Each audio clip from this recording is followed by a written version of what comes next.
Thank you very much, Stephen, and good afternoon all. It is honestly a great privilege to share our thoughts as an investor on the priorities and challenges that we see in stimulating further growth in Australia in particular. So again, thank you for the opportunity. Very briefly, why are we here? We, IFM, are Australia's largest financial infrastructure investor and one of the world's largest financial infrastructure investors. And we also more broadly manage around about $55 billion on behalf of around about 1 in 2 working Australians from many of the clients that are sitting in the room here, as well as about 15 million working people in other pension funds across the rest of the globe. So we hope that with that perspective and experience that we'll be able to bring some interesting and, in my usual way, some pragmatic insights as to what we think can be done to generate growth in this country. So, a number of you I know have been in a session this morning, but just to state the bleeding obvious, what are the key areas or the key levers that could be pulled in order to generate growth in this country and indeed in other countries? One is monetary policy, and if you have a look at this slide, I'm not going to dwell on it because it's pretty well known, no doubt, to everybody.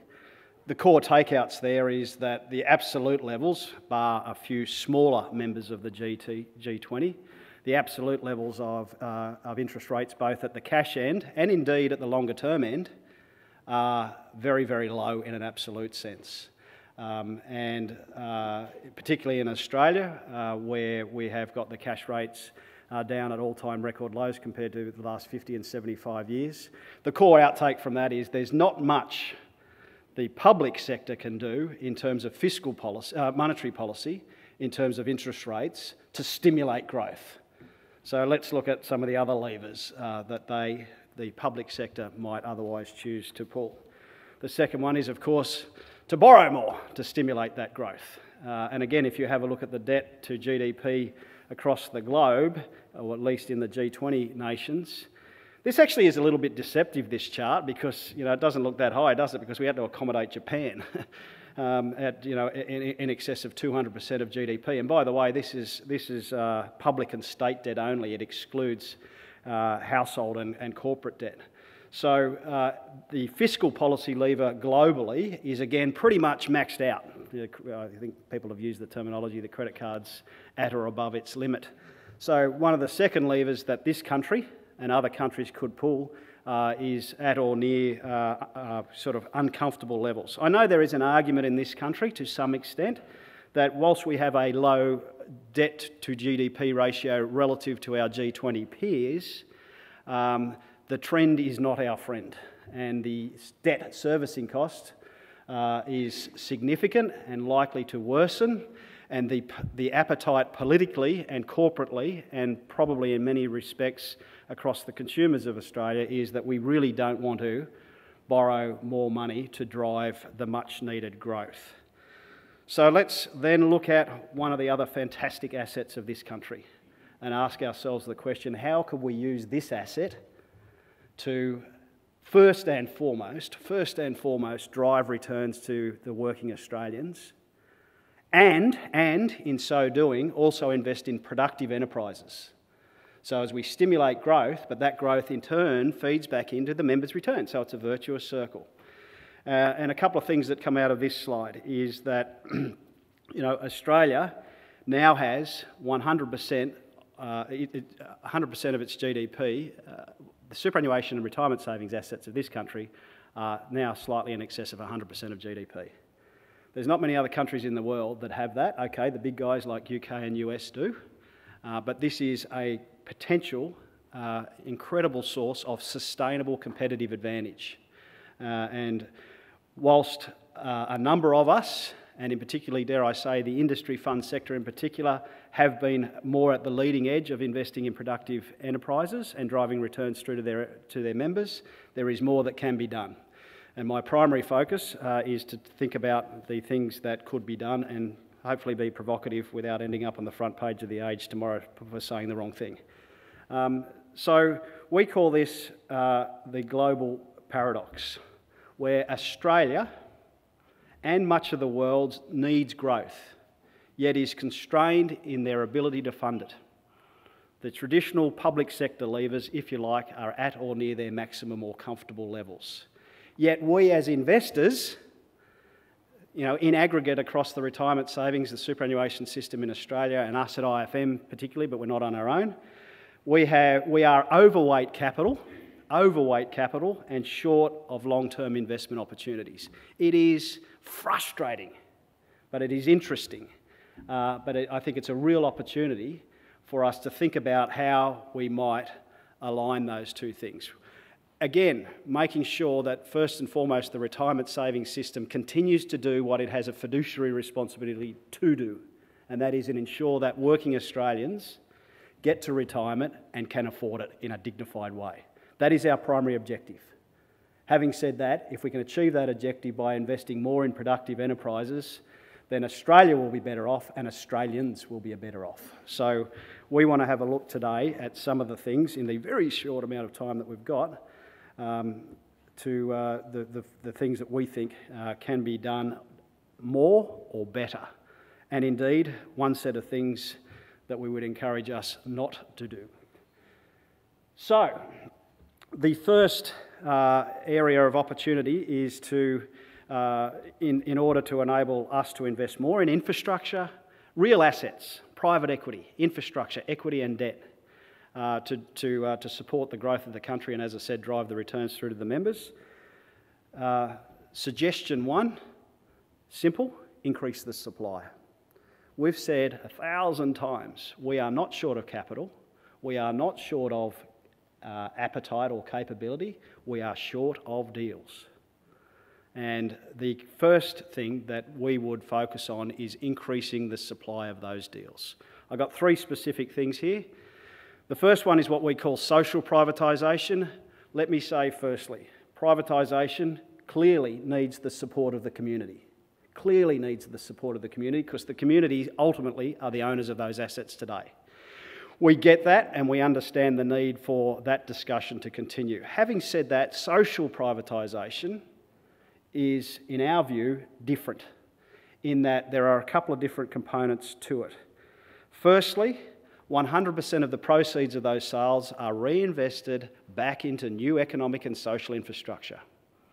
Secondly, it's certainly sold to the highest bidder, but hopefully also sold to responsible long-term owners who think about the needs of their investors first and foremost, but also do so in a manner that is cognizant of the needs of the consumers, the regulators, the customers, and therefore drives not only a better service outcome, for example, but also contributes to that long-term growth.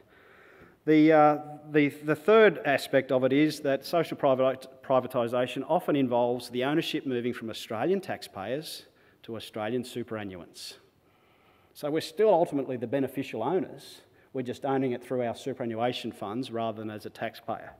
And the fourth aspect, not always prevalent, but or indeed necessary, is that sometimes that Australian responsible long-term capital is married up with similar long-term aligned pension fund money from other parts of the world.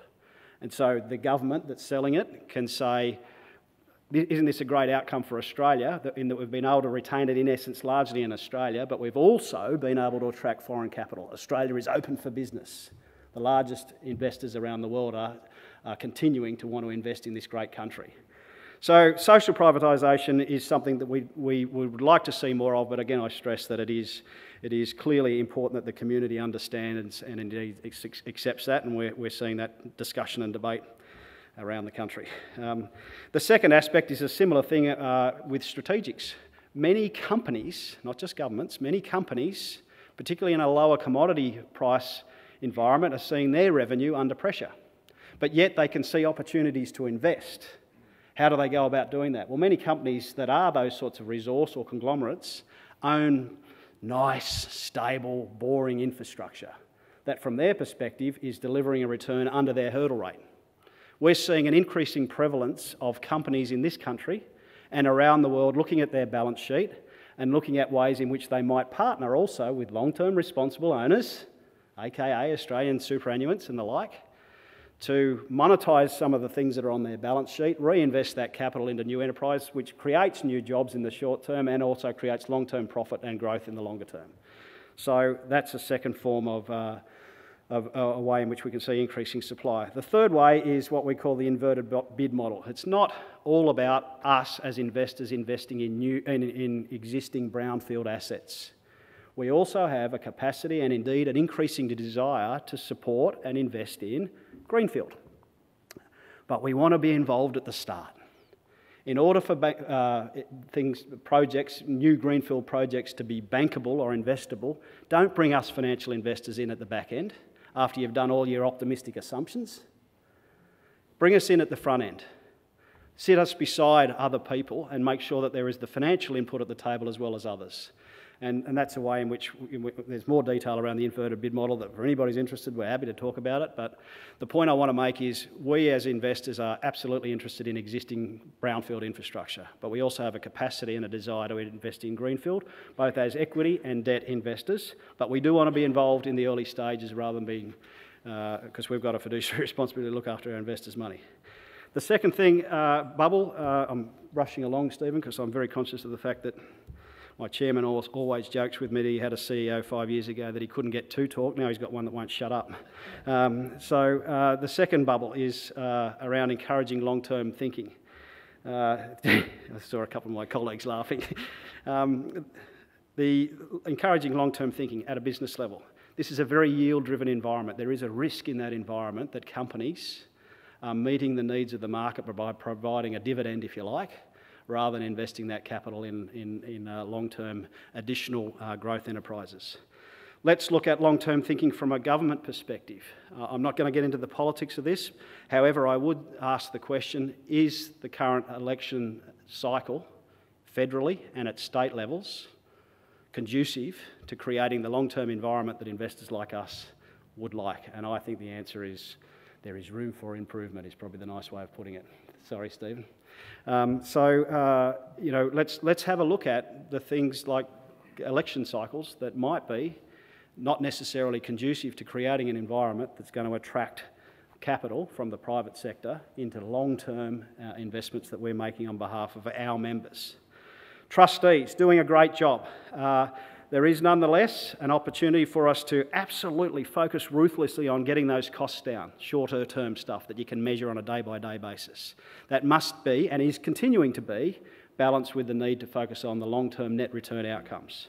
Regulators, again, doing a great job, but superannuation is clearly going to play an increasing role in funding the economy. And in so doing, it's important that the long-term liabilities are considered in the regulatory context, as is the case today, but there's a challenge for that to continue in the future. And finally, at a consumer level, just some ideas. It is my money, it is your money. We have choice. We can move our money around the system, absolutely, and we should be able to.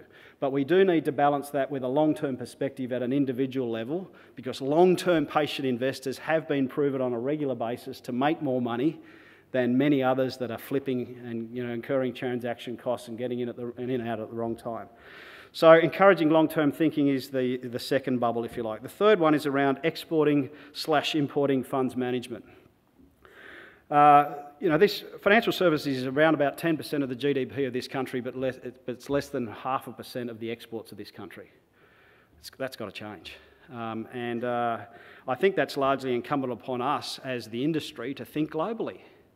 IFM a number of years ago, we now have more investors offshore by number than we do onshore. And that's fantastic because it gives us the capacity to get scale benefits for our investors everywhere, including in this country. But it's interesting. We're one of the few fund managers that have been able to do that. It's quite remarkable that the success and capability of this industry, actually it's quite insular and focused on Australia. So let me put some meat on the bones there. Excuse me? Oh, sorry. I've got a heckler. Wow, excellent. You've thrown my line of thought, but I'll get back into it. The example here is we IFM we led the consortium that acquired Port Botany Kembla about 2 years ago in New South Wales for $5.07 billion. I can always remember it. That was largely funded by the Australian superannuation clients through ourselves, but it was also augmented by some capital from some of the largest pension funds outside of this country, in the United States in particular.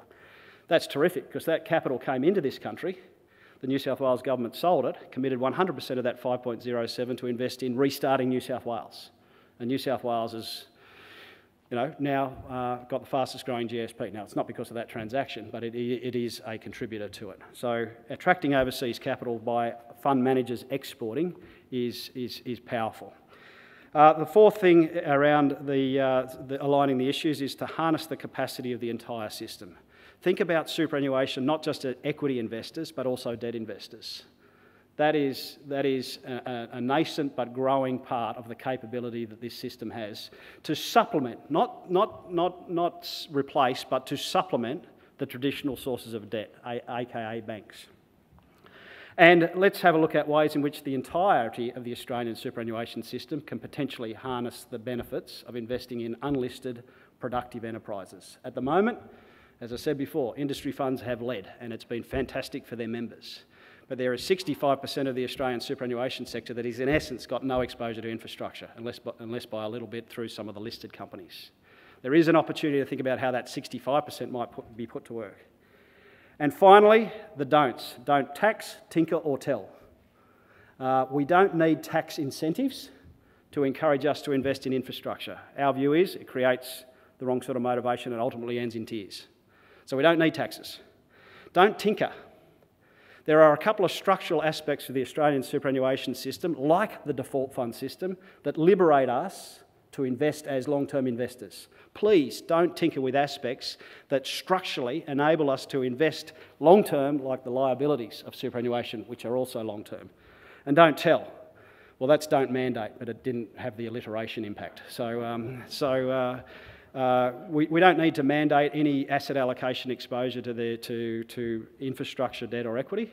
The market will work it out, and we'll do that in a way that's cognizant of our liquidity and our regulatory and other issues. So, in short, Australia has had clearly a remarkable period of growth. But the core driver, one of the core drivers that underpin that, otherwise known as mining, is clearly not going in the same direction. So there's an opportunity for superannuation and our world-class retirement savings system that has done a fair bit of this pretty well in some sectors to invest more in productive assets, to first and foremost add to the retirement savings of the people whose money it is. But in so doing, investing in productive enterprises that drives the incremental and fundamental ongoing growth to those retirement saving systems, as well as to the growth of the economy. So it's in Australian superannuants' interest to invest more in infrastructure in particular, debt and equity, but it's also in the country's interest. So I hope that's given us a few food for thought, and look forward to the discussion in a moment. Thank you very much.